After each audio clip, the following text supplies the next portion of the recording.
Tatizo la uhaba wa mafuta limeanza kutatiza shughuli za uchukuzi katika kaunti ya Nyeri pamoja na maeneo mengine nchini. Wamiliki wa magari ya kibinafsi, magari ya uchukuzi wa umma, wahudumu wa bodaboda pamoja na wasafiri wamejikuta katika hali ya sintofahamu kufuatia kukosekana kwa bidhaa hiyo muhimu katika vituo vingi vya mafuta. Madereva wa magari ya uchukuzi wa umma wanasema hali hiyo imeanza kuathiri shughuli zao za kila siku. Kelvin Gatanyi, ambaye ni dereva wa matatu mjini Nyeri, anaeleza kuwa iwapo hali hiyo itaendelea, watalazimika kuegesha magari yao, jambo ambalo linaweza kuvuruga pakubwa usafiri wa abiria ndani ya mji huo na maeneo ya karibu. Pande ya juu kutafuta mafuta na nimekosa. Hivyo serikali inatuambia kuna mafuta ya kutosha, lakini tukikuja hatupati mafuta. So tunajiuliza hii mafuta iko wapi? Kila mahali tunaambiwa ngojeni, pale inapatikana haitoshi. Hivyo tunataka tu serikali ituelezee mafuta, wanatuambia ni mingi, iko wapi na hatuioni. Juu kama saa hii gari yangu haina mafuta, siwezi beba abiria bila mafuta. Nimezunguka petrol station zote za Nyeri, zile mingi na zipatikani, especially petrol haipatikani. Diesel ikipatikana ni kidogo, mnakunywa watu wachache inaisha. Hivyo petrol iko na shida kabisa. Tutasema haiwezi adhiri juu hata ukiongezea abiria bei utatoa mafuta wapi ya kuwapeleka kule wanaenda. So kile tutafanya ukikosa mafuta kabisa ni kuweka gari. Na hivyo hii itazurutisha economy yetu kama nchi ya Kenya. Kenya naweza waambia tu ni watutafutie mafuta, kama ni mahali mafuta inaweza kuwa imewekwa, watutolee hiyo mafuta tuweze kuendeleza na biashara. Juu biashara ya hii nchi bila mafuta huwezi fanya biashara yoyote. Bila mafuta uchukuzi huwezi fanya. Bila mafuta huwezi pata hata hiyo mkate. Kwa sababu itatolewa kwa industry na nini uletewe. Kwa hivyo watusaidie tupate hii mafuta. Juu shinda ya mafuta imekuwa imetuadhiri sasa kama madereva na kama kila mtu kwa nchi mwenye anatumia mafuta. Wakati huo baadhi ya madereva wa magari ya kibinafsi wameelezea changamoto wanazokumbana nazo wakitafuta mafuta. Godrick Kanyera anasema lazimika kuzunguka na mtungi wa lita 20 katika vituo kadhaa vya mafuta baada ya gari lake kugwama katika eneo la Karatina.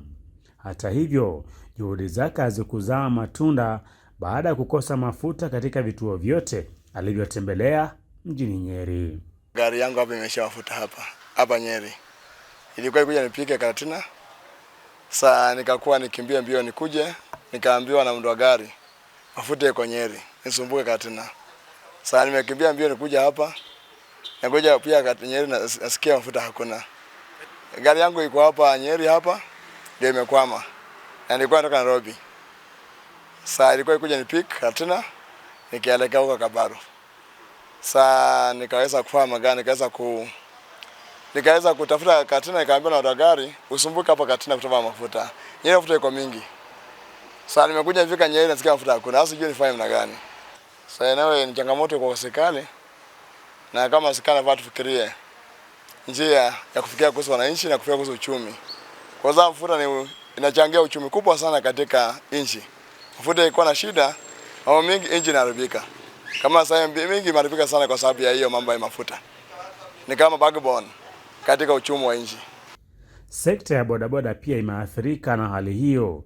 Dennis Micha, mhudumu wa bodaboda, anasema kuwa ukosefu wa mafuta unaweza kuharibu pakubwa shughuli zao za kiuchumi, akiitaka serikali kuchukua hatua za haraka kuhakikisha upatikanaji wa mafuta unarejea katika hali ya kawaida ili kuepusha athari zaidi za uchumi wa wananchi.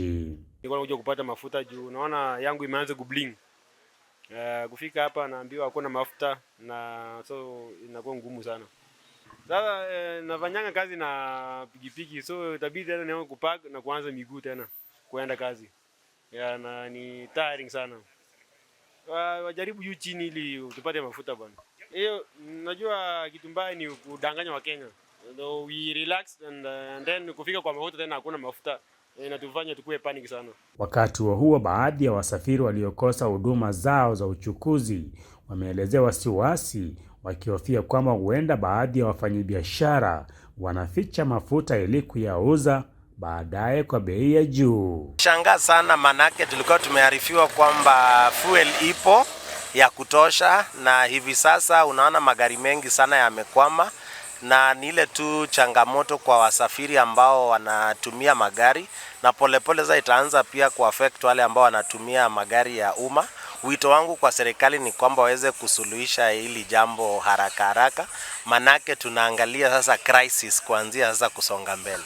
Nilikuja hapa asubuhi kwa sababu ya shughuli, nikakuja kutafuta mafuta nikakosa, na sasa nimerudi jioni nimekosa mafuta. Sasa sijui gari halina mafuta, sijui mahali nitaenda kutoa mafuta, lakini ikisimama kwa njia tutaiweka hapo. Maybe tungoje venye serikali itasema. Kuna mambo hatuelewi katika serikali kuhusu haya mafuta, na kwa sababu hili jambo limekuwa katika station za mafuta huku Nyeri na kwingineko, hatujui venye kutaendelea, hatuna amani, hatuna uhakika na venye kutakaa kesho. Kwa hivyo tunangojea venye serikali itafanya juu ya hili jambo na ukosefu wa mafuta. I have a car, around 18 cc, consumes fuel. But unfortunately, my car ran out of fuel. So I had to walk kilometers to come and look for fuel just adjacent to me here. But unfortunately, I'm quite saddened by the inadequacy that is here. Actually, apparently, when you see behind me, there is no fuel. Again, that means that I have to walk another kilometer to go and look for fuel, which I'm not sure if I'm going to get. So I was just asking the government how they could actually come to intervene in this case, so that at least we can get fuel. Apparently, we have also those people who have taken advantage of these inadequacies. The prices are hiking, they're hiking. Some of them have even decided to hoard the fuel, which of course they're going to avail for their own opportune time. Sasa nimezunguka kila petrol station hakuna mafuta. Sasa tunajaribu sasa, sijui kama tutaacha gari kesho tukienda kazi ama ni aje. Sasa nimeingia hapa nilikuwa nadhani nitapata, lakini hakuna. Sijui hii ni ya 4. Hapa town hakuna mahali nimepata mafuta. Sasa hata hawezi enda mahali. Sasa nikwenda nyumbani uhudhurie at least kama usave mafuta ya kesho. Willy Khaemba Kurunzi, Kaunti ya Nyeri.